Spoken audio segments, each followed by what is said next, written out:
Okay, we're live. Hello everyone, and welcome to Gate to Asia webinar. Hope you're all doing well during these challenging times.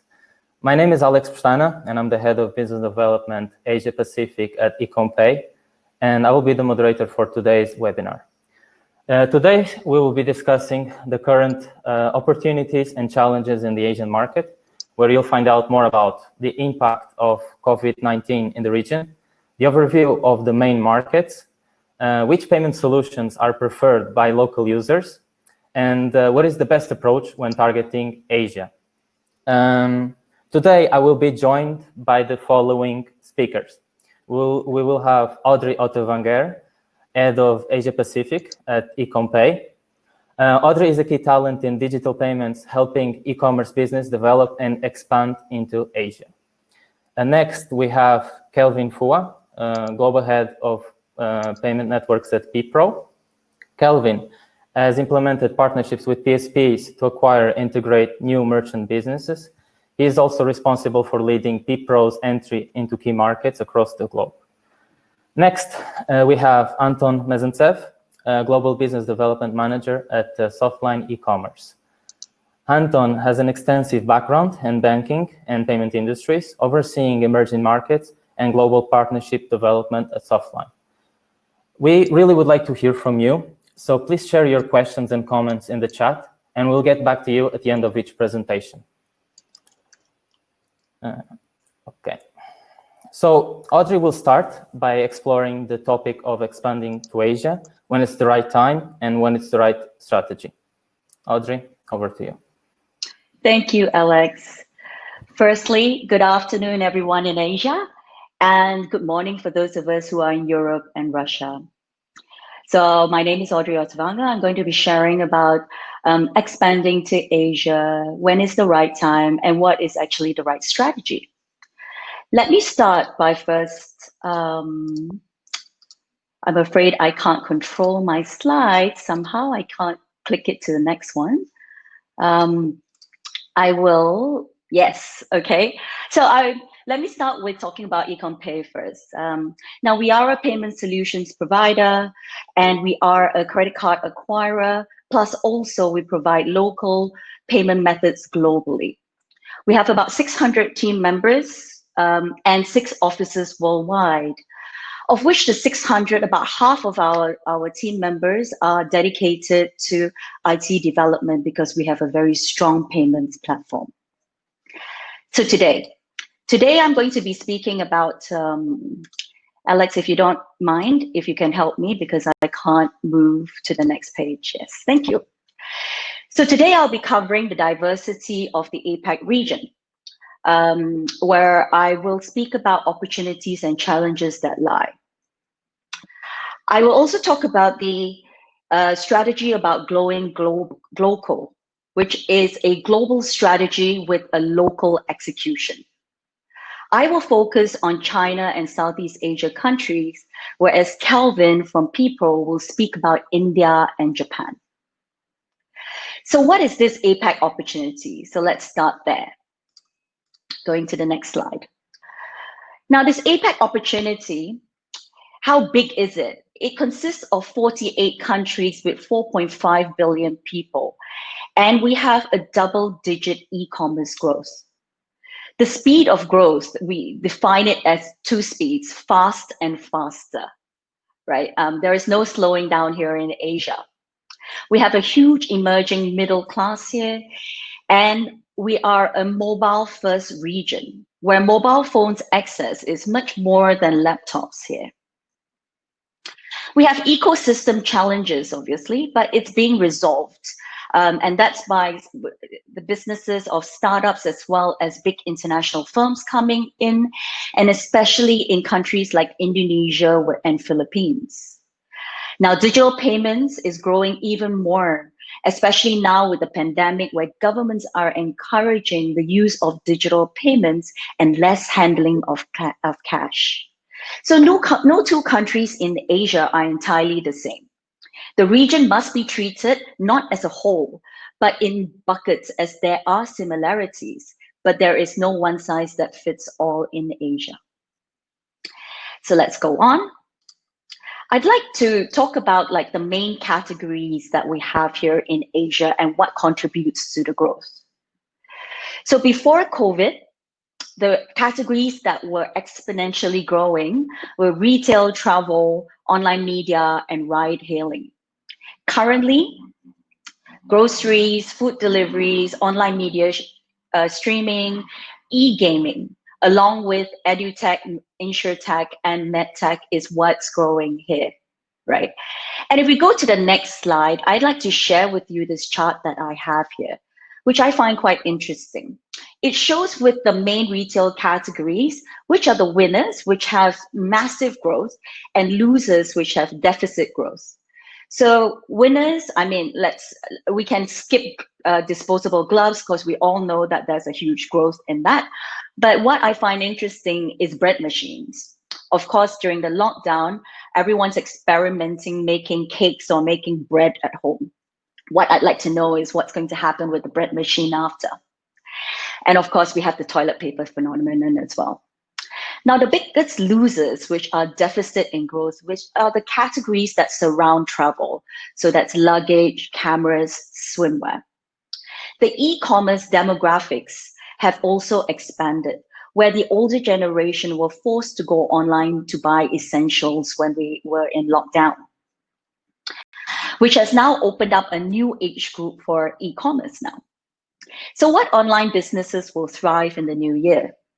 My guess is businesses surrounding working from home, staying from home solutions will continue to grow.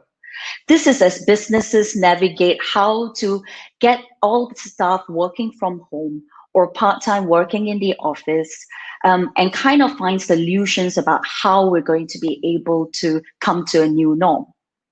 Retail will take a while to recover, and probably global travel will only start next year. So let's start with China. China, also known as the mighty dragon, right?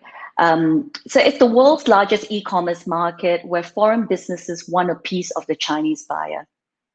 It's transacting at $1.3 trillion of the global e-commerce transactions, which is actually half of the world's e-commerce turnover, but there's still room for growth. Projections actually estimate that the Chinese market will top $6 trillion in 2020. But it will be interesting to see how the pandemic has actually changed that situation, or has it really? It is a real complicated market for foreign businesses to navigate, and many has been burned by the dragon before. The intricacies of this market is that they have their own payment systems, haven't opened up the market up to international until recently. Visa and Amex has recently started entering the market as well. So you have a low card penetration, high smartphone usage, and high usage of mobile wallets here. And let's go into the consumer behavior. Now, the Chinese are very heavy social media users, right? Top sites using WeChat and Weibo. And they're not being used only for social messaging, but also blogging, consuming media, payments, paying all kinds of things on the app. And of course, you have Alipay as well, all within the super apps family. Super apps run the lives of Chinese today.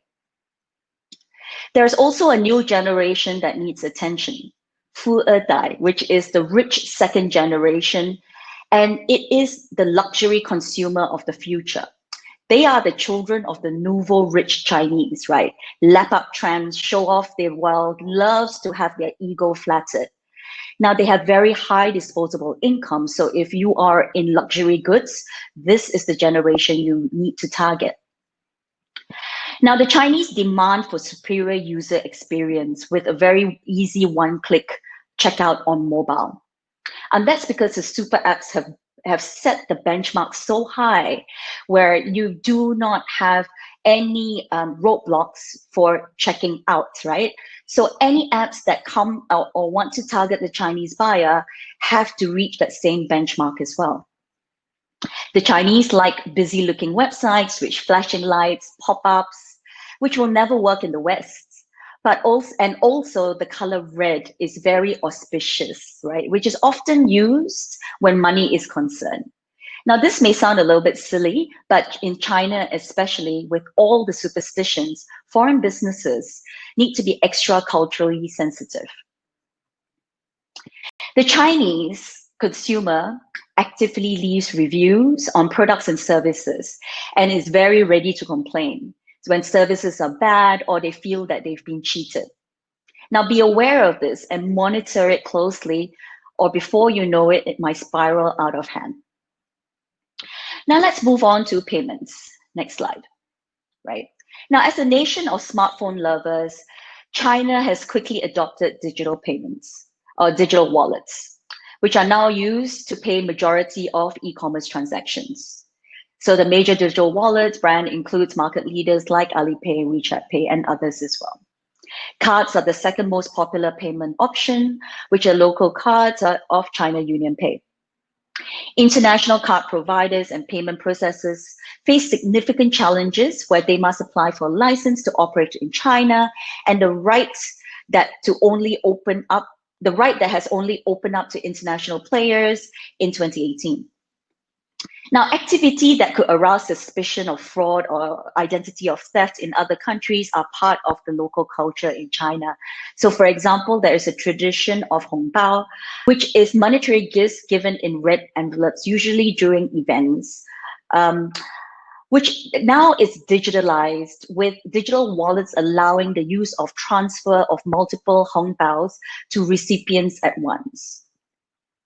And with the mobile phones, which such an integral part of the Chinese consumers' lives, e-shoppers are very comfortable using their devices to make very high value transactions as well. Moving on, Indonesia, one of the fastest growing economies in the world. And its rapid development has largely based on exports of goods before. Very young nation, right? Imagine with a population of 264 million, the average age of 30 years. So therefore, half are under the age of 30. So what are the consumer behaviors? Going to next slide, right?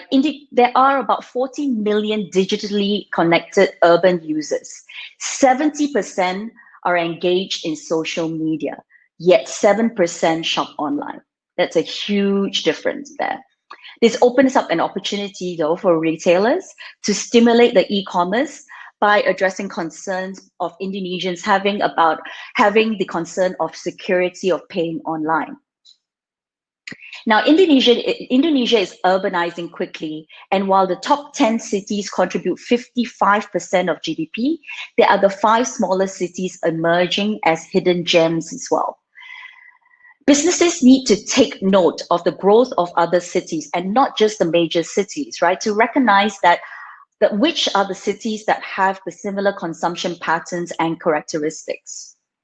Also know that it's a very unequal wealth distribution in Indonesia.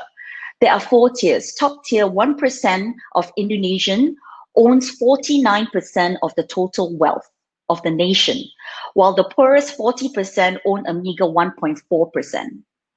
Now, population divided into 4 tiers: elites, 1%, middle class, 20%, aspirational, 44%, and then the poor, which is 35%. Understand the real power of the Indonesians, the spending power of Indonesians lie between the top 2 tiers. Now, there is a local language that you must, if you're going into Indonesia, your website and your support has to be in Bahasa. And of course, you know, the main religion, which is Muslim, and therefore, if you're into food products, it has to be halal as well. Now, as for payments, there are many local cards in Indonesia. And although you see that number of 34%, it's a very low per capita and centered around only the metro areas, right? Now, online banking is actually still very, very popular. It's a form of cash transfer between one account to another, which are offered by the local Indonesian banks. They build their own payment services, right?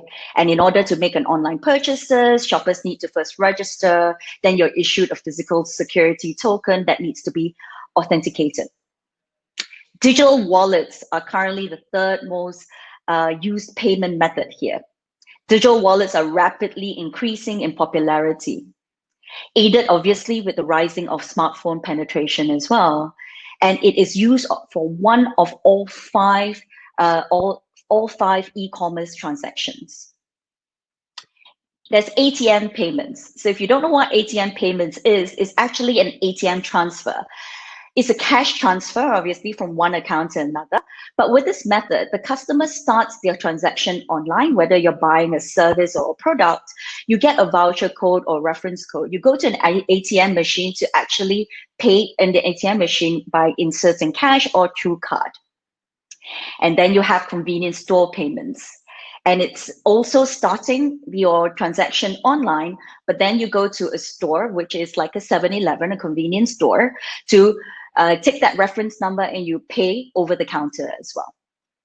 So you'll see the distribution of different payment methods and the percentage of it, which actually will target the different target groups or audiences that you are reaching for as well. Singapore, my home base. Now, despite its small geographical footprint and just a population of about 5.6 million people, Singapore is a major e-commerce market in Southeast Asia. The growth of the online shopping market in Singapore is fueled by young, tech-savvy population. 80% of Singaporeans is under the age of 54. We have a real huge growing middle class as well.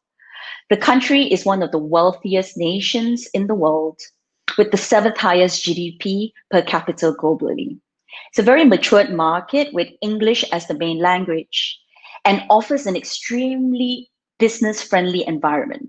Many foreign businesses use Singapore as a point of entry to the rest of Asia. So let's see what Singaporeans are like, right? We're always looking for a very good bargain. So even though we have high disposable income, but it's still very price sensitive. Avid online shoppers, right? We're shopping locally as well as international as well, very open to international brands.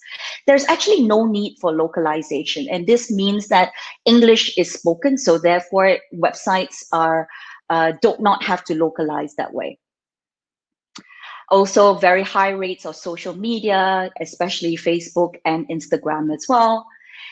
And there is a demand for seamless user experience across devices. So an omni-channel is expected here, which means that the buyer can start their purchase on a phone, complete it on a laptop, and go into a store to collect, or vice versa.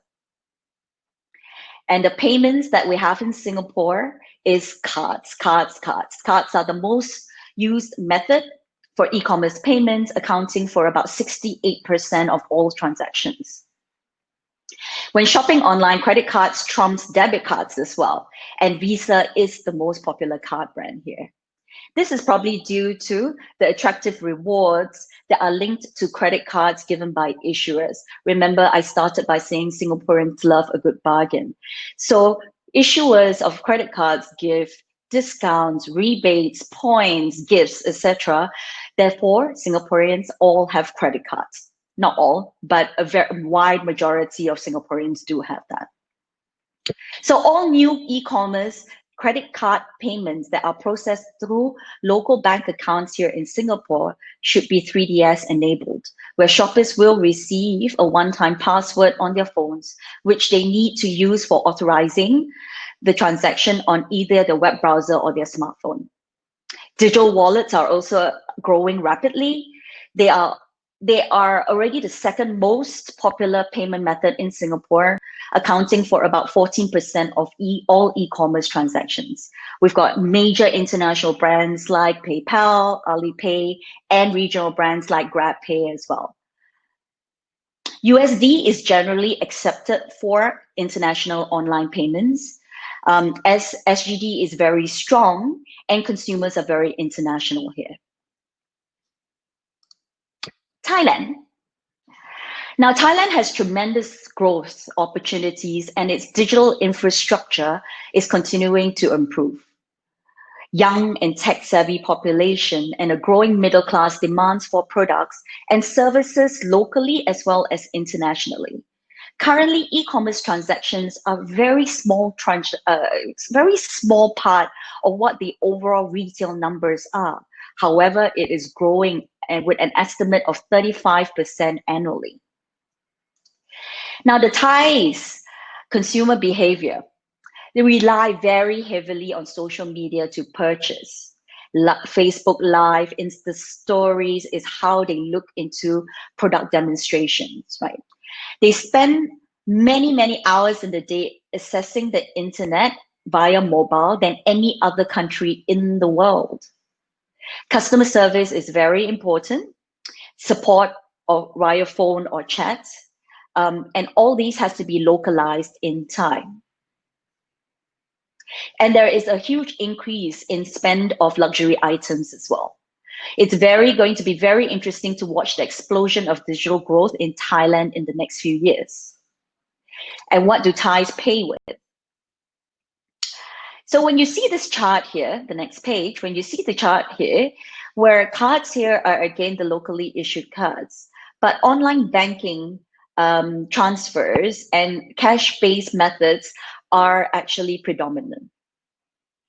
Cash-based payment methods here are over-the-counter payments using convenience stores, as I was speaking about before, or even supermarkets, where customers can make their over-the-counter payments using vouchers, right? There's also the use of QR codes here via your mobile phone, which has been gaining lots of popularity as well. Now, payment fraud is prevalent to merchants. So merchant security credentials are very important here, and you must offer Thai baht to the Thai consumer. Oh, okay, so let's move on to Philippines.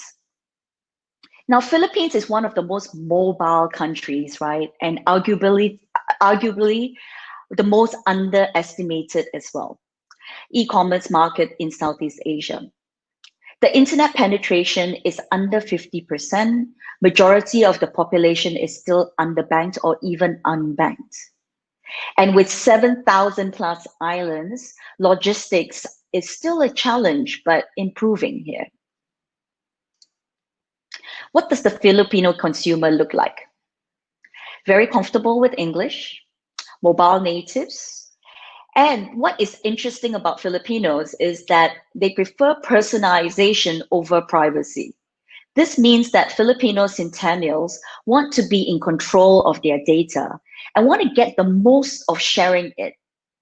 There's a research that shows that 77% of them are very happy to share data with websites if it makes the right recommendations to them.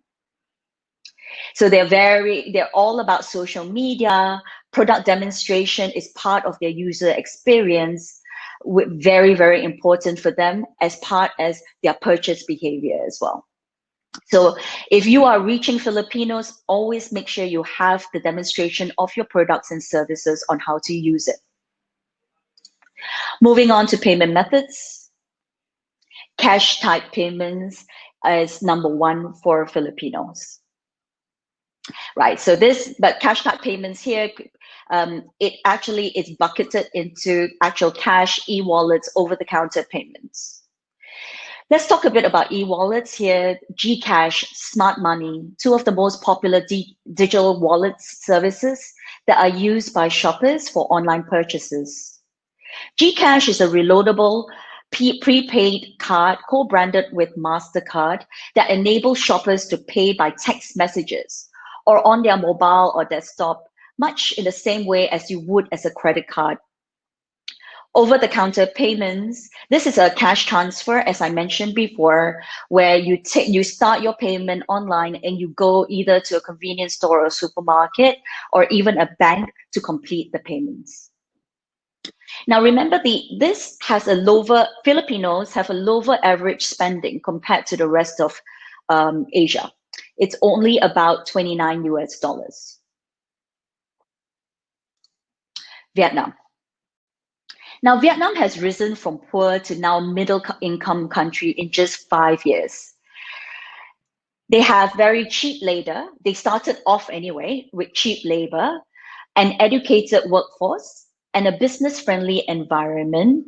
Then Vietnam has managed to attract some major tech manufacturers, companies to set up there. And as a result, the country has now an export sector, which then enriched the local workforce, turning it into a creation of demand for goods and services beyond their borders.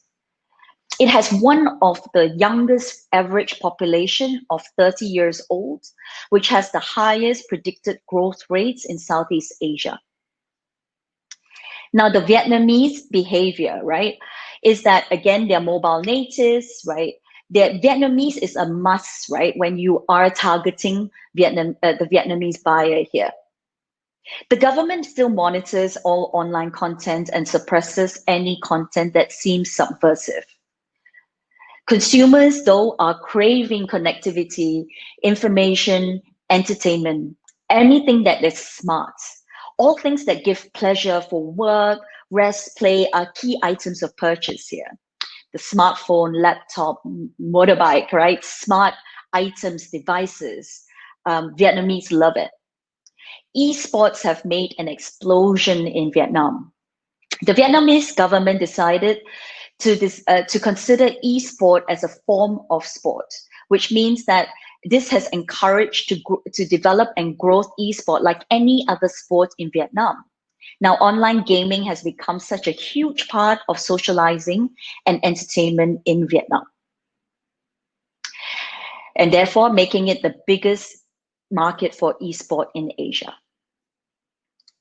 Let's talk about their payments habits.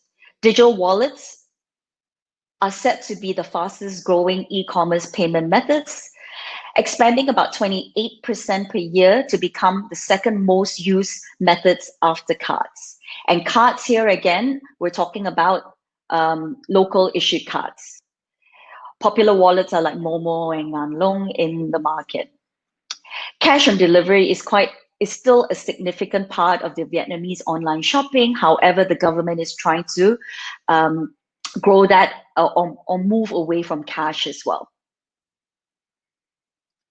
Other than that, there is a withholding tax. You must note that all transactions, well, 10% of all transactions go into withholding tax when you are processing in Vietnam. Moving on to Malaysia, my original home. Now, Malaysia's e-commerce market has grown rapidly in recent years. It's fueled by rising of smartphone penetration and a willingness for shoppers to buy from overseas.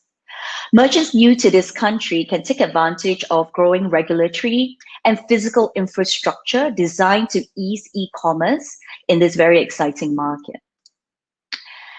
The Malaysian consumer spends more on average than rest of Southeast Asia, excluding Singapore, that is. They use both laptops and mobiles simultaneously. There's a shift in purchasing on mobile. So therefore, with the average ticket size on mobile also getting higher. English is widely spoken, but Bahasa and Chinese is used for outside of the metro areas. There are three main religions, with Muslim being the national religion. And we're very open to international brands. Now, trust is a concern here. Trust of security online, right? But interestingly, Malaysians can be quite open to different sites. And what I mean by that is because Malaysians just love a good deal. So they will find ways to get better value. So for example, there is what Malaysians are known for is that they love to buy TV set-up boxes that are able to stream content. So which means getting content from all over the world, which may be not very legitimate. Also, the omni-channel experience is very, it's a demand for, because Malaysian shops across devices and as a national pastime, walking around shopping centers. So therefore, they don't mind picking up in store as well. Now, what's interesting is that gamification has become very popular, which means that putting a sort of a game into your app. to increase engagement. The idea is keeping the consumer engaged longer onto your app or your website, which translates into a purchase. So merchants keep building games into apps to ensure that they increase sales that way. Let's talk about the payment methods for Malaysia.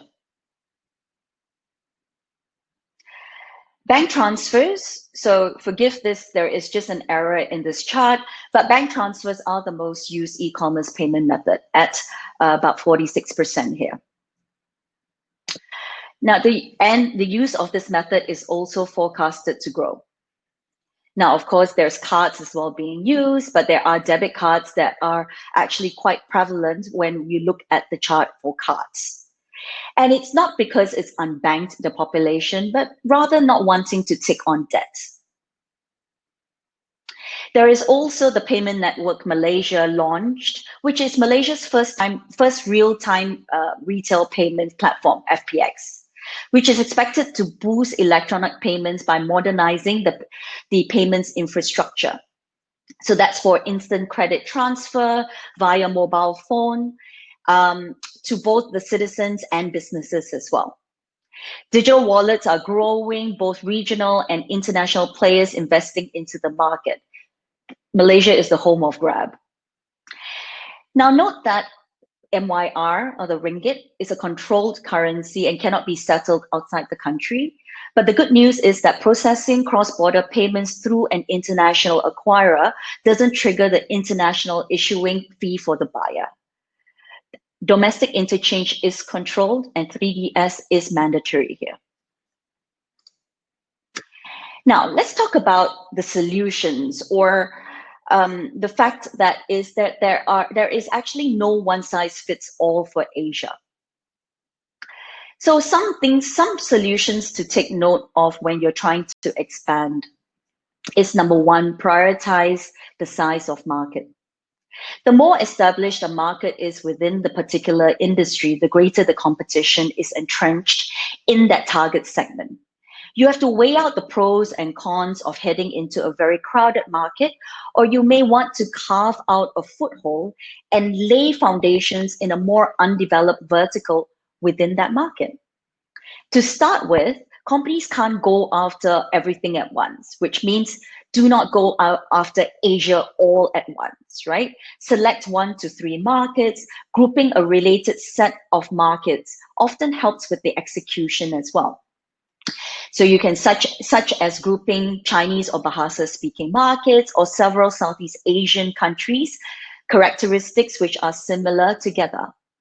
Just to give you an example of our merchant that takes the strategy of expanding to just 3 countries in Asia, Philippines, Thailand, and Indonesia, because they have a big growing middle class.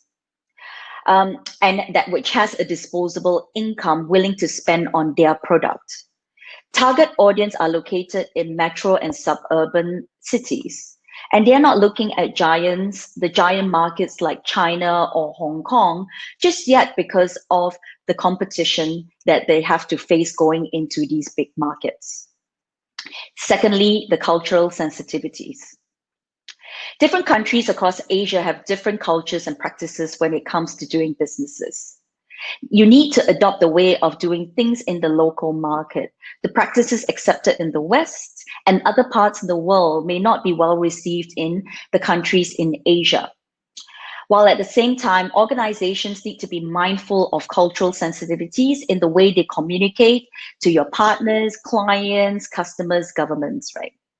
Language, for example, do you need to localize your website for Asia, which depends on the country? As I mentioned, English is predominantly spoken in Singapore, Malaysia, Philippines, and Hong Kong. But for other markets, localization is needed. Chinese for China, Taiwan, Hong Kong, and of course, Thai, Bahasa, Vietnamese for the individual markets. Regulation. You need to ask whether there is local incorporation that is needed when you expand. Can you start without it? Are there any licenses that are required? Many local agencies and government agencies can help with that. In Malaysia and Indonesia, There is strong regulations for financial controls, and the ringgit is a non-tradable currency which cannot be settled outside the country. Similar to Indonesia as well, highly regulated market, and typically a local entity is required to process rupiah locally. I mentioned that Vietnam has a 10% withholding tax for all transactions. Singapore is a very matured market and offers an extremely business-friendly environment. For Thailand, they are implementing a VAT for foreign digital services. Next, consumer behavior.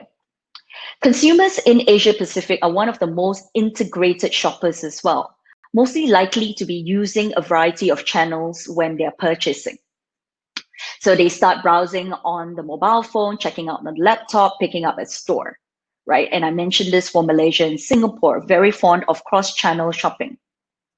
The reasons for a variety of channel, using a variety of channel is because of pricing. They want to check pricing. They want to check the quality of product, right? Special offer and discounts as well. And remember, Asians are heavy users of social media. Now, let me leave you with some tips here. So firstly, you need to match the business to the payment methods that are used by your target market. Now, you will not have a good conversion rate just offering cards from Europe, for example. Offering local payment methods in each country means giving your target consumers the method that they're used to be paying in. Note that each of these methods have different threshold limits and conversion rates will vary. Offer the local currencies for each country rather than Euro or USD. One of the main reasons of drop-offs is because that you're not offering local currency which consumers are comfortable with. Number 3, it is very important to either have a mobile optimized site or a mobile app when reaching Asian consumers. And lastly, use the principle of KISS, which is keep it simple and straightforward. Asian consumers are tech savvy and don't want to jump through hurdles to pay. Implement one-click payment or simple checkout flows. No lengthy forms to fill up, please. So let me just leave you with this quote. Be not afraid of growing slowly. Be afraid of standing still. And this is by Confucius. So thank you for joining me. And I hope I've earned the privilege of your time. Thank you. Thank you very much, Audrey. We have time for 2 questions from the public.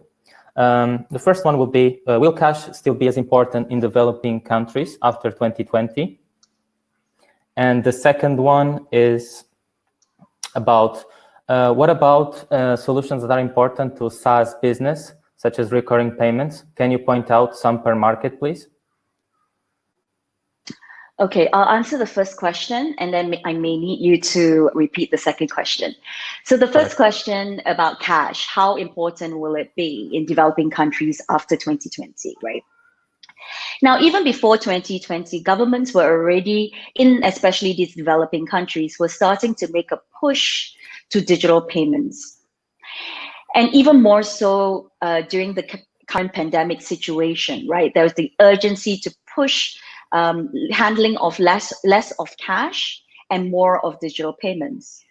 I believe that mobile payments and e-wallets, which have grown tremendously this year, will continue to grow a lot more. However, will cash actually disappear? I don't think it will entirely, not immediately anyway, but its share will definitely decrease, especially in the e-commerce world. And I think mobile payments and e-wallets will start taking over that way. And can you repeat the second question, please? Sure. It's about the SaaS business in Asia. Basically, what are the relevant payment solutions for software as a service here in the region? Per country, if you can name some solutions that are relevant per market. Okay, I should leave it also. I think you're going to get very good insights from our merchant also that is coming on, because they will be speaking about it. But just in general, if you're doing recurring payments, you're going to have a payment method that's able to be tokenized, right? And that is cards to be tokenized. However, in Asia, if you are reaching a market where cards is not predominant, then therefore you will not be able to reach a bigger market. And therefore, maybe it's not recurring anymore, but it's one-time payment, and you could be using alternative payments as well, whether it's online banking or e-wallets in different markets. So it depends on country to country, right? For Singapore, Malaysia, cards is predominant, and therefore you can use it for recurring. Indonesia, cards may not be as predominant, and therefore you may want to use online banking. You could use also things like over-the-counter cash, but that may not be very relevant for SaaS. So online banking more. And you get a lot more detail when Anton speaks about his business and how they expanded as well. Great. Thank you very much, Audrey, for the presentation and for taking the time for the questions. Thank you, Alex. So next up, we will have Kelvin that will explore the theme, navigate the complexities of payments in APAC. Over to you, Kevin. Thank you very much, Alex. And thank you very much to our partners, Ecommpay, for having us here today. Very pleased to join everyone here on, well, this is the afternoon in Singapore, and a good morning to our friends in Europe as well. So I'll just start with a very quick introduction of PPro. It is not surprising to me if many of you have not heard of PPro. PPro is a European company, started over in Germany more than about 12 years ago. We now have offices across the world. We've got licenses in London, and certainly all set up to support the business on a global level. Recently, last year in November, well, middle of last year, we set up the APEC office in Singapore. That's where I'm based, and we have colleagues from across the world to support the business anywhere around the world. PPro's business is basically one of connectivity. What we do is we would work with local payment methods, many of those that you've heard Audrey mention earlier. And in Europe, I'm sure you'll be familiar with names like Blick and P24 and Ideal, for example. So all of these, many of these are our partners. And what we do is after we have them on board with our platform, we actually work with payment service providers to have them connected. So in other words, we provide an opportunity to connect local payment methods with global merchant acquirers, the likes of perhaps top banks like Citibank or many of these other big partners across the world. Now, what is interesting and what makes us different is that very often our relationship is just through one contract. There is only one single integration that is needed with our partners. And at the same time, we unlock all these close to 140 different local payment methods across the world with just one single integration. So that's PPro, very quick introduction. And I'll just jump on to today's discussion. And what I'd like to talk a little bit about is Asia Pacific's very dynamic e-commerce region. Now, Audrey has set a very good stage now talking about e-commerce in Southeast Asia. Indeed, it is a very, very exciting arena. Asia Pacific and the larger region is no different. It is certainly very, very fast growing now. And maybe I'll just share very quickly some high level numbers to set the context. First of all, the population size. It is about 3.6 billion, half of which is online. So there's a huge pool of consumers out there, many of them in developing countries who are very eager to get online to participate on global commerce, both as a seller, but also more importantly as a consumer. Yeah, e-commerce growth is predicted to go at about 22%, which is really exciting. And a lot of this is mobile e-commerce. More than half of it is mobile e-commerce, as Audrey has mentioned earlier as well. Now, if you take a look at this, across the region, you find that credit card penetration in APEC tends to be lower than a lot of the other payment options, right? Like, banking is significantly higher, which is important because especially when you're going to enter into a market like APEC, you need to be ready not just with credit card options, but also a whole host of local payment possibilities. Internet penetration is relatively high for the most part, but what is really, really interesting is smartphone penetration is also very high in APEC. In fact, many of the countries in Asia Pacific may have even skipped that entire laptops or computers and gone straight into a smartphone as a means to access the internet. Now, I'm just going to touch a bit on what makes APEC so interesting, yet at the same time immensely complicated. First of all is on the regulatory front. You have to, I think one of the main things to remember and keep in mind when entering a region like Asia Pacific is that every country is different. If there are 10 countries, you will be looking at 10 different set of rules. The regulatory framework changes from country to country. It is quite unlike, for example, the European Common Market, where there's generally one common set of rules that apply broadly across most of the countries. In Asia Pacific, everyone is different.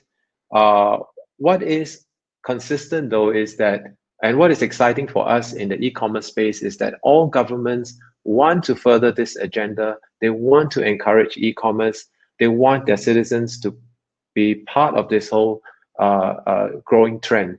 However, the challenge is how they go about doing it is very different. So, specific payment services laws are different and constantly changing. So just as an example, in Singapore, recently a new law was passed to try and simplify and be more encompassing of the activities around e-commerce and online payments. For example, in Thailand, Bank of Thailand is also evolving. They are asking the banks to be more forward-thinking, be more progressive, for example, and also, for example, in India, a lot of activities around, how do they govern the movement of money? How are the e-commerce players regulated? So going on to that is funds transfer laws, particularly important if we're talking about cross-border payments, right? How do the money move between countries? There are commonly regulations that govern that. Two great examples, which again, what Audrey mentioned earlier, the Malaysian ringgit and the Indonesian rupiah are both regulated. It's not so easy and straightforward to move the monies across the borders out of the country to where your home country is. So money remittance laws, existing banking and finance laws and regulations are in some cases significantly different. And so this is something that we have to be extremely mindful about. So while setting up business in Asia Pacific is generally not difficult, but when it comes to moving money, collecting payments, and settling payments, this is where it gets extremely challenging. The other interesting thing in Asia Pacific, and sometimes very frustrating, is these confusing regulatory regimes. Now, again, if we understand that it comes from a place where the government in each of these countries is trying their best to both promote and regulate e-commerce and e-payments, you will see that sometimes rules are not clearly drafted nor neatly captured. Or even in many cases, because the language is not English, the translation also comes into play. So very often in Asia Pacific, especially in the fast growing and fast emerging markets, you will see little or no guidance on implementation. So you could have a concept, which is great. However, how do we implement it may not be very clear. And there's often a subject of constant debate, constant interpretation, just to make sure that you are compliant with the regulations. Leading to the next point, compliance could be a challenge. In my personal work experience, for example, in Indonesia, I've seen instances where one regulation completely contradicts another regulation because they were issued by two different ministries or two different agencies. And in such cases, it really becomes a nightmare to navigate, because as good online citizens, we want to be fully compliant with the regulators. But sometimes in an emerging, fast-growing market, this is a very real challenge. Another interesting thing is that relationships is typically very important in Asia Pacific, especially with local authorities. With this, I guess I have to be careful to say this is not talking about under the table sort of arrangements, but rather allowing the local authorities to fully understand your business, to fully understand what is it that you do, because many of these things could be new in some markets. It could be a first time that they've seen a model, a business model. And so they are trying very hard to connect what they see in your business with what is it that they're used to in the local business. And sometimes when there is a disconnect there, you will find that approvals get really difficult. And so this relationship and this understanding and this communication becomes super, super important. And so, the best is, of course, ideally what you want is to have someone, and this is one of the things that we in PPRO strive for, is sort of a central platform where we take these complexities away from the PSPs and the merchants, and basically we do the heavy lifting. We get down to the ground and we figure all of this out. Ultimately, what we need is, all you have to do is just do an integration with a partner like us through our partner like Ecommpay, and you can then be able to access many of these countries and access many of these payment options. Yeah. Let's moving forward. Now, I think one of the things that struck me earlier with Audrey's presentation is that there are a lot of payment technologies now, especially in Asia, especially in Asia Pacific. If you look at, for example, China, I think they completely changed the way we look at QR codes. In the past, everyone was saying, well, who would want to scan, take out a phone and scan a code when you have a credit card? But China has pretty much skipped that entire credit card stage, in my opinion, and just jumped right into QR codes. And now that's the thing that everyone is so used to everywhere across the world. Yeah. And because of the high smartphone adoption in Asia Pacific, you see the emergence of a lot of different kind of wallets. Though in its function, it's pretty much the same, but how they achieve it, how do they leverage the technology in the phone, be it in the camera, in facial recognition, in thumbprint recognition, to make that whole experience a lot simpler and a lot faster, is where they try to differentiate themselves. I mean, one good example is a country that Audrey mentioned, like Malaysia. There are more than 30 different wallets in one country itself, like Malaysia. And in Japan, for example, to my last point, not everyone leans towards technology. It is an interesting country where, for those of you who are old enough to remember, they brought us Sony, which with the Walkman, they are seen as technology innovators, certainly on the cutting edge, third largest economy in the world. but they still prefer cash, right? And so these are all different elements that make the payment landscape in Asia Pacific extremely exciting and yet complex, right? And just one other example that came to mind is Singapore.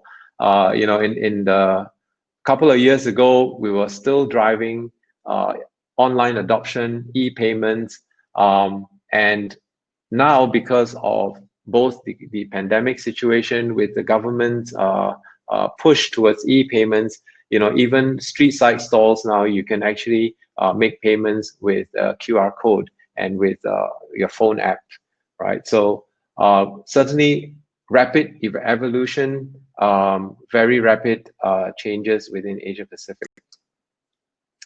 Now, talking about consumer preferences, they certainly very much in the region. I'm just going to touch on a few to give you some examples of what I mean. So one of them is India, one of the biggest market, I would say, in Asia Pacific, with a population of 1.4 billion. You know, very fast growing in terms of e-commerce, with mobile e-commerce close to 50%. You know, and if you look at top e-commerce segments, this is obviously data before the pandemic. You know, airlines and hotels are very big. Clothing and footwear, electronic goods, food and drinks, and all that are very huge here in India. Now, what is interesting is that India, as a country, is really pushing very hard in terms of moving the e-payments forward. So, for example, they now have a national payment system, you know, that ties to every citizen, or virtually every citizen, having a bank account that can be connected to a local card scheme called RuPay. Their e-wallets in India are extremely active, taking on payments for day-to-day food, which is a very small amount, to larger payment ticket items, right? So, and the best part is that, you know, the government is taking an active part in promoting this. So one example is that, you know, they have recently, earlier part of this year, mandated that, you know, there would be zero fees for certain groups of merchants. And so while that is debatable as an action, because some of them say, well, it doesn't really incentivize the merchants to really try and innovate and move forward. But you can certainly see the intention of the government to try and push things forward. Yet at the same time, of course, the government is very mindful to protect the country. And so, you know, when you're talking about India, you have to be also mindful about things like the remittance law, making sure that you engage closely with the Reserve Bank of India, or RBI, making sure that they understand your business and, you know, getting the necessary approvals, right? So you look at payment preferences, card penetration is certainly very low, but internet penetration, smartphone penetration is very high, and banking is certainly one of the predominant methods of payments in India. So yeah, so earlier on I mentioned talking about the cards and cash, and e-wallets here is taking out about a quarter of the payment schemes in India as well. Right, so this is the what I mentioned earlier, talking about the demonetization in the country is shift to UPI and RuPay. So the Unified Payment Interface is the new common platform that connects most of the banks and e-wallets within the country. And then connected to that will be the low-cost domestic card scheme called RuPay.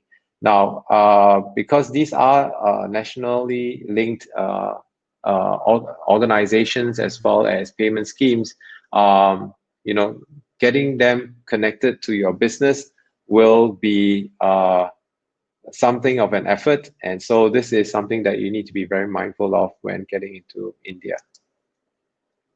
And I mentioned earlier talking about abolishing the MDR in India. Again, this is a very much government-driven initiative to push for a greater adoption of these systems in the ecosystem. But the flip side is, of course, banks and other financial institutions may be hesitant because of the lack of fees that they can collect here.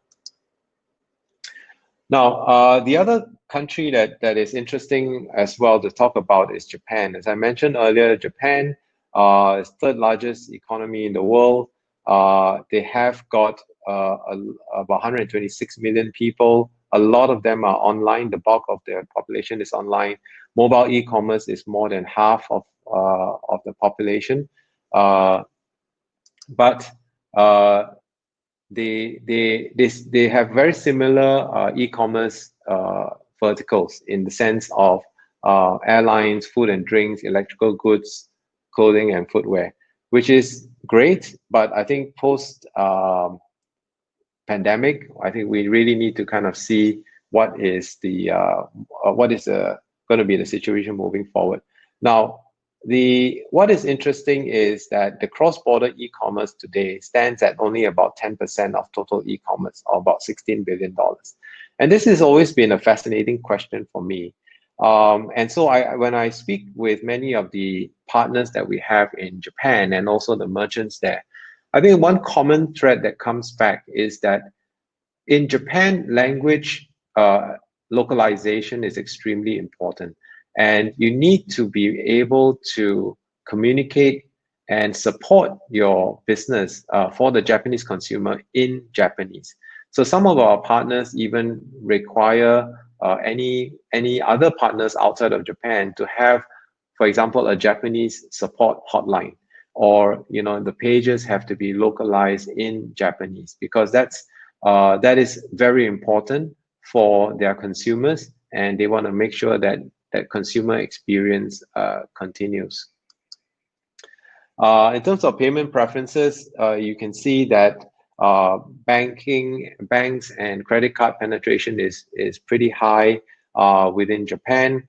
However, that said, they still have a very strong preference for cash. And one of the reasons for that is that they feel that cash is still easier. So one of the common payment methods in Japan that we have recently integrated is Konbini payments. And what Konbini payments does is they allow a online purchase to be paid at the local convenience store. So you could go to a convenience store with a coupon or a ticket or a code and literally hand cash over the counter, and that would be accepted, and that would be channeled back to your online purchase. So it's one of those consumer preferences that is extremely important to take note of. And of course, now that we have Konbini payments connected, we hope that we are going to be able to enable a lot of new merchants that have traditionally not been able to access Japan to be able to become part of this e-commerce phenomenon in Japan. So that's just one example of the preference in Japan. Now, obviously in Japan, internet penetration is very high, smartphone penetration is very high. People are comfortable in some sense with technology, but when it comes to payments, one of the very interesting things about Japan is that cash is still very, very much a part of their lives. So yeah, what I mentioned earlier, cash accounts for close to 70% of the transactions, and bank transfers take up another big part of it. And in terms of credit cards, you see that Visa and MasterCard takes up slightly less than half of the online payments. So yeah, basically there is this popularity in Japan for convenience stores. But today, I think what is important to note is the last point is that the government now is also taking an active approach to promoting online payments and e-payments in the form of subsidies. I think when we were in Japan late last year, early this year, we spoke with some of these government agencies, and they're actually actively giving out incentives by way of points or cashbacks and stuff like that to encourage the consumer to go digital and adopt this e-payments. And I think, as terrible as the pandemic is, in the recent months, many of us have been locked at home. I think one of the silver lining, I guess, of this pandemic is that in Japan they have seen that this adoption of going online has increased. Probably because of the being locked up at home, or basically just the fear of getting contact into the virus, and so as much as possible, contactless payments, online e-payments, and doing home deliveries and stuff like that. So certainly, Japan is a market to watch in the near future, and I expect there's probably going to be a slight shift in the preferences, but how much, I think that remains to be seen. So I think one of the message, I guess, I want to leave everyone with is that it's not all doom and gloom. I mean, APAC is a very exciting market. It is complex because of the diversity. It is complex because all the governments and the countries are trying to advance their e-commerce agenda as fast as possible. Some of them are conservative, some of them are worried. And so, you create a lot of complexity just around regulations. But what is also exciting is the technology that's growing. But that in itself creates additional complexity. So, we work with Ecommpay very closely to make sure that we try to smoothen this out, make it easy for everyone. As I mentioned earlier, we talk about one contract. Basically, all you need is to work with Ecommpay, one API to integrate, and P-Pro will take care of the rest in terms of the heavy lifting. And just to show you there a couple of the bigger partners that we have within the APAC region, notably from China, one of the biggest markets, Alipay, UnionPay, and WeChat Pay. GrabPay is now available in Singapore. PayEasy, one of the big Japanese partners, and Doku, which is a well-established and very, very big partner in Indonesia, which is another very exciting market that we've seen. And so, at the same time, it's not just about making that available to your consumers, but also in terms of reconciliation of payments, having the settlement done, and having all of that nicely consolidated into one location. Certainly, I think the last thing as a merchant I would want to do is to have 20 different options in 6 different countries with 20 different statements and reconciliation that I need to do every month. The other really exciting thing that P-Pro does is where technically possible, we would actually work with our partners to build out refund avenues. And I think this is something that is quite interesting to take note of, because very often in the credit cards world, it's very easy to do a refund. It just reverse the payments and everything is sort of taken care of. However, with many of the local payment options, if you can imagine a cash payment option, how would a refund look like? And so this is where we step in to add our contribution to the value chain. And where possible, we always work with the partners within the country and enable this sort of a refund flow, right? Okay, so that's me talking about APAC complexity. Hopefully, it's not too discouraging. I think there is more opportunities than there are challenges, and happy to take 1 or 2 questions if we have the time. Sure, Kelvin. We have one question from the attendees. Yeah. So the question is, which of the Asian Pacific countries is best to start e-commerce business in terms of openness, purchasing power, and e-com platforms? Right. Oh, actually, I think that is a good question, and also a simple one, I think, in my opinion. I think the first thing that comes to mind is Singapore. And for a couple of reasons. I think one is that, if you remember what Audrey shared earlier, in terms of purchasing power, in terms of this readiness to do e-commerce business, Singapore is definitely there. I think Malaysia for sure comes in a close second. But I think what is also easier is the fact that from a regulatory standpoint, from a structural standpoint, it is extremely transparent. And it's very easy for you to understand what's needed, what has to be done, what do you have to do to make sure everything is fulfilled. Now, that said, Singapore is also a very small market. I think among the countries in Asia Pacific, we are pretty much one of the smallest. So it's good as a place to test, but it's really just very early on in your development stage. There are a lot of other opportunities, for example, like India, like China, which are also hugely receptive to e-commerce, but may take a bit of time to navigate because of the complexities in terms of regulations and control. Other countries I can think of off the top of my head is, for example, like Thailand and Vietnam.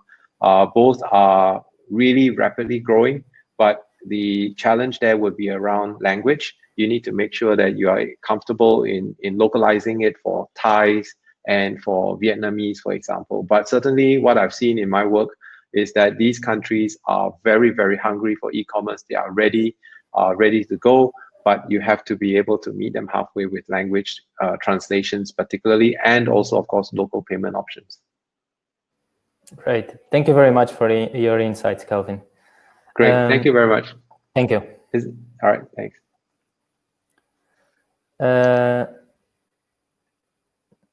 Now, last but not least, Anton from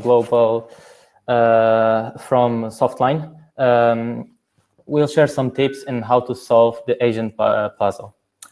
Anton, floor is yours. Thanks, Alex. Thank you for introduction.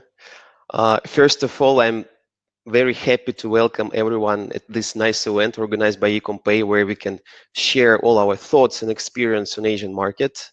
And Kelvin and Audrey, thank you so much for your very interesting and insightful speeches, because you gave us, I think, perfect overview of the Asian markets. And well, now it's my turn, and I will share with you a story, the story about Softline e-commerce expansion to Asian market. It wasn't easy, but very exciting, and in the end successful. So this story is about obstacles, complications, and insights we got overcoming them. So to start with, I will give high-level overview of our company.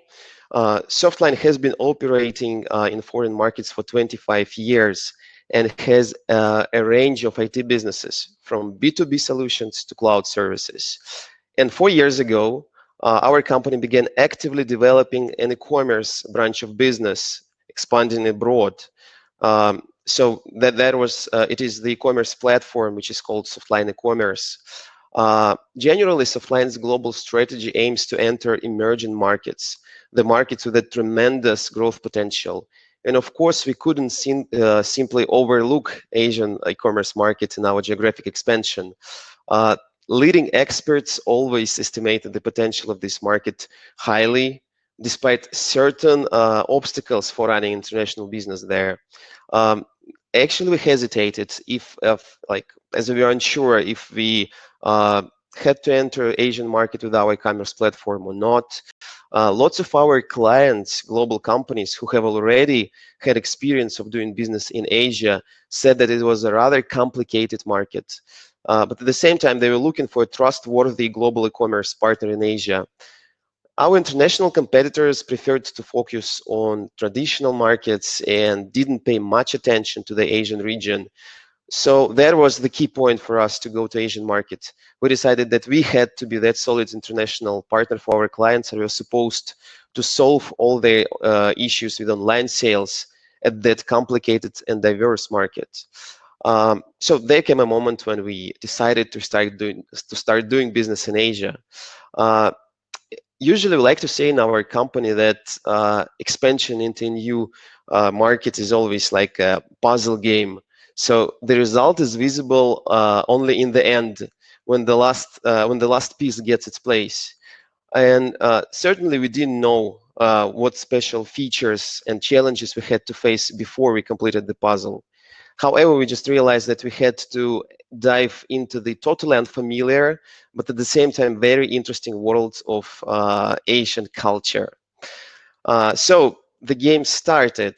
At first, we made a deep research of the market and outlined 3 macro regions in terms of e-commerce: China, East Asia, Southeast Asia, so 3 of them. Without any doubt, China stands out on this list because this country is a unique combination of unlimited investment potential, high tech, and human resources. But at the same time, Chinese market is one of the most complicated because of tight legislative regulations and influence of local trendsetters and technologies. So that's why we decided to leave China as it was and started our work in the other countries. So looking at East Asia and Southeast Asia, Vietnam, Thailand, Korea, Taiwan, Malaysia, Indonesia, and the Philippines were the most interesting countries for our business. Despite the fact that the internet penetration is quite low in some of these countries, e-commerce is rapidly developing. So something what Kelvin and Audrey explained to us today in detail. Due to growing demand, multiple payment methods emerge at the market, and the authorities actively invest in digital and online payment markets. So from this list of countries that I have just mentioned, we had to choose the few ones to enter. And we decided that Vietnam and Thailand should be at the top of our to-do list in Asia. Why did we choose these particular countries? Actually, our choice was well-grounded. One of our global key clients, antivirus producer Kaspersky, whose online sales we had been supporting in several European and Latin American countries, was already interested in Vietnamese and Thai markets. So moreover, Softline local offices had been operating in both of these countries by that time, and we counted on their support in our e-commerce project launch. So after choosing these countries, we set an ambitious goal to launch the projects in Vietnam and in Thailand within 4 months. And this deadline was announced to our clients, and of course we couldn't fail them. So our hard work began. Actually, that was our first piece of puzzle. And from now onwards, I will present our key steps to enter Asian market in form of puzzle, as you can see on your screen, with the time to deadline indicator above the puzzle. On the next step, we started local legislation for e-commerce and taxes. And first surprise appeared in Vietnam.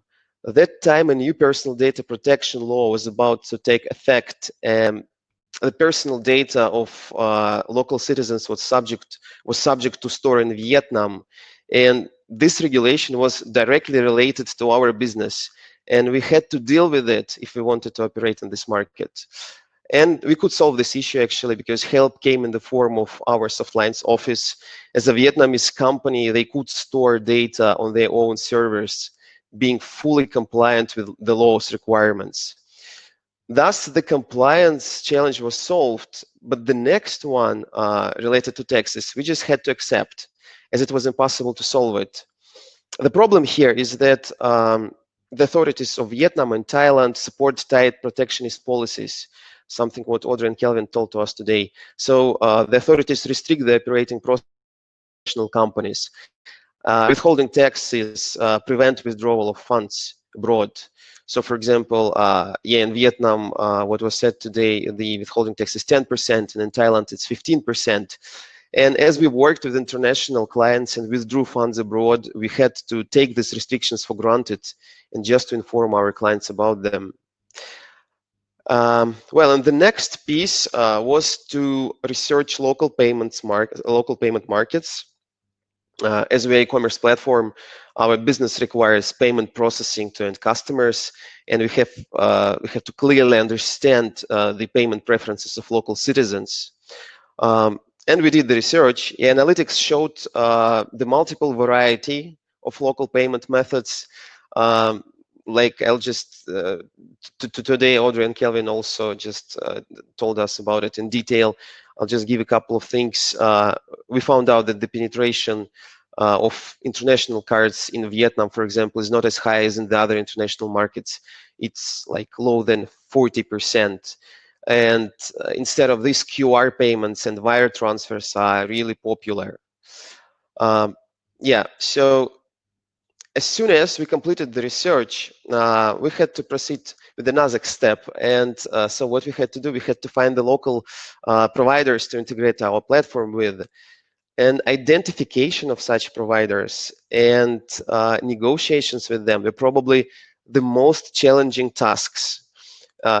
Because despite the multiple variety of the providers, it was difficult to deal with them from Moscow. Our headquarters are based in Moscow. The previous negotiation experience with partners from Europe and North and Latin America didn't help in Asia. Most local providers mainly focused on local merchants, and we faced quite strong cultural and sometimes language differences. So it happened quite often that negotiations were stuck as we couldn't understand the needs of each party.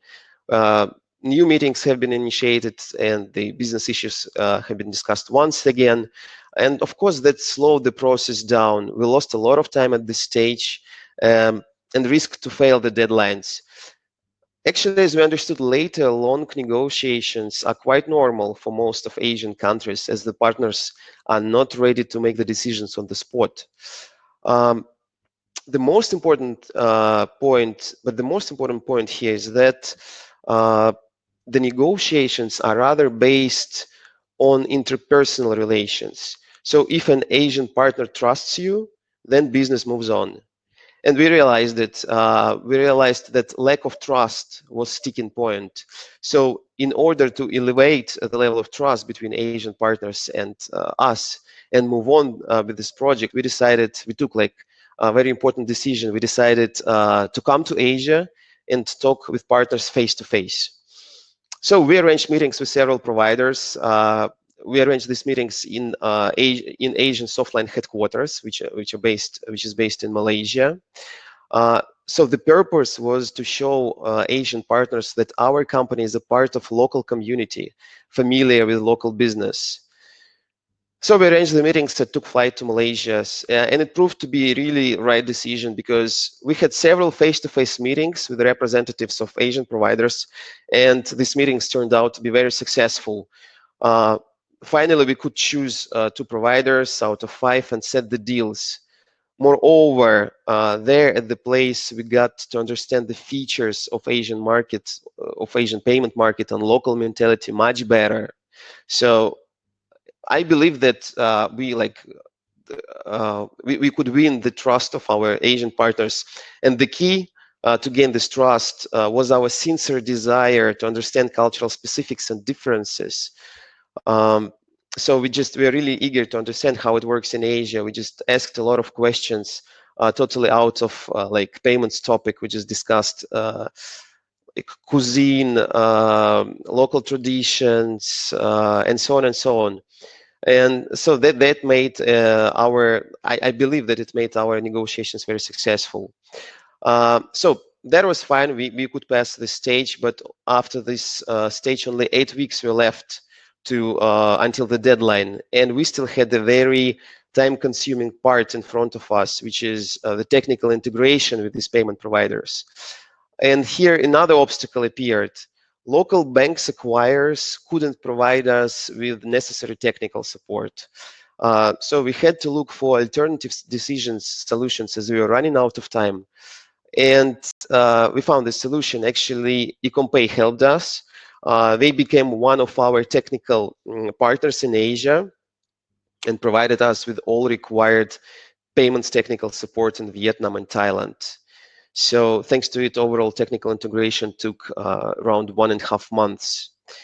And well, we still had 2 weeks left to deadline, and the puzzle was almost completed. But before the launch, we always localize and customize our product for local buyers to meet cultural features. And so in Vietnam and Thailand, we did the same. We made UX tests and got new insights into local shoppers' behavior.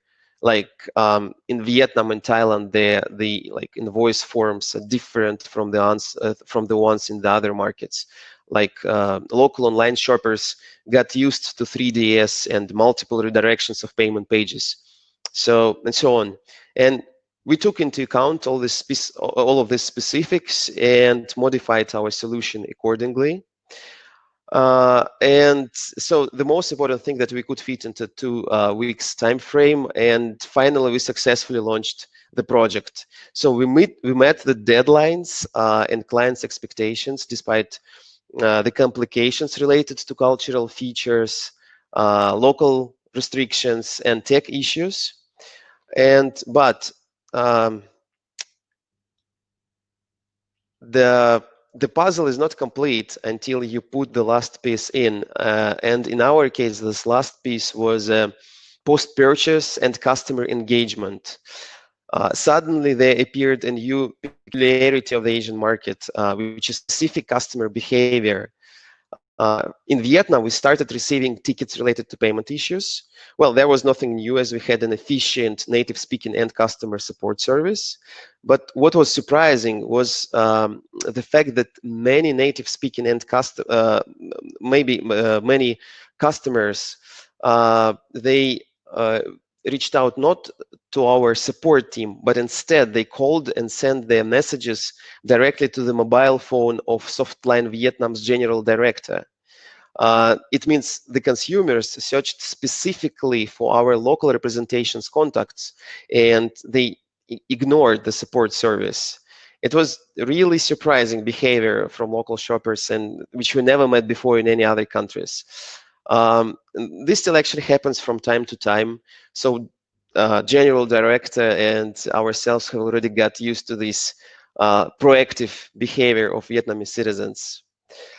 Well, so that was the way how we won this puzzle game, and we successfully launched the projects in Vietnam and Thailand, providing our global clients with localized e-commerce platform. Now, taking everything into account, we can definitely say that we are happy to work in the Asian market, and we think very positively about the prospects and expansion development. Actually, within a couple of next months, we plan the launches in Korea and in Taiwan, and the expansion to Malaysia, Indonesia, and the Philippines by the end of the year. Based on our experience in Asia, I would share a few important points for business. So the first one, study cultural features. When negotiating, take into account the power of traditions. Personally, as our team was coming from totally different culture, the Russian one, it was the Asian region mentality and cultural traits that have surprised us the most from all our previous negotiation experience. Regarding the second thing, regarding e-commerce, Asia, you have to keep in mind that Asia is a very diverse market, where each country has a local behavior pattern of online shoppers and preferences for local payment methods. So as also like was told today by Audrey and Kelvin, that multiple e-wallets shape the Asian payment markets. One more feature worth knowing here is that rather tight local regulations that strive to limit the influence of international companies. And I believe that this is a key feature of most of Asian countries. And the third thing, it goes without saying that it's important to enter Asian markets prepared. A global company should get to know the local mentality, e-commerce, and payment market specifics. As an alternative option, I would advise to partner with other global companies who are already present at the Asian market and possess enough experience in this market. And well, at the end of the story, a couple of words about COVID-19. I just can't skip this topic. This pandemic situation has been an indicator and showed which countries met this challenge. And from our perspective, from perspective of our business, Asian market made its best and was the one that showed the business growth. Most of the countries of Asian region quickly went through the pandemic restrictions and got back to normal life. Just to highlight my words, I can say that our Softline's local office in Vietnam was the first out of 50 Softline offices worldwide, which opened after the restrictions were cancelled. So indeed, Asia is worth it to exploring and doing business in. Thank you for your attention. Take care and good luck in Asian market. Thank you very much, Anton. We still have time for one question, if you don't mind. So one of the questions is, why did you set 4 months for the project launch? And the other one is, how does Allsoft decide which markets to prioritize for expansion? Yeah, so let me probably then start with the second question, okay? So because, yeah, as I explained, we just made the research and we outlined several markets that were interesting for us. Most of them are the markets that Audrey and Kelvin just mentioned today as very interesting ones. We just excluded, for example, Singapore from this list because it possesses quite just, you know, it's limited by the population. But at the same time, the rest of the markets, especially the Southeast Asian markets, are really interesting for us. And so how did we choose the first ones to enter? I also explained because we had already like the client who was ready to go with us to this market. That was Kaspersky. So that's why we chose Vietnam and Thailand to enter this markets. And the second thing, because we had a kind of like facilities that could help us on this market, because we had the local Softlines offices opened by that time in these markets. So there was these two things were the keys to enter this, to choose these markets as the first ones. And yeah. No, please go ahead. Just, yeah, and in terms of the first question, like why did we set the 4 months? That's actually very interesting because when we open up a new market or launch a new project, we always try to keep balance between the quality of our solution and the time that we spend to prepare this solution. Like we do not want to deliver underperforming product, but at the same time we neither want to set long time frames to develop this product. So it just based on our experience, we knew that to launch the new market takes like from 3 up to 5 months. And after the research of Asian market, we decided to set it up as 4 months, like as an average. And that was actually a right decision because we could fit in this period of time.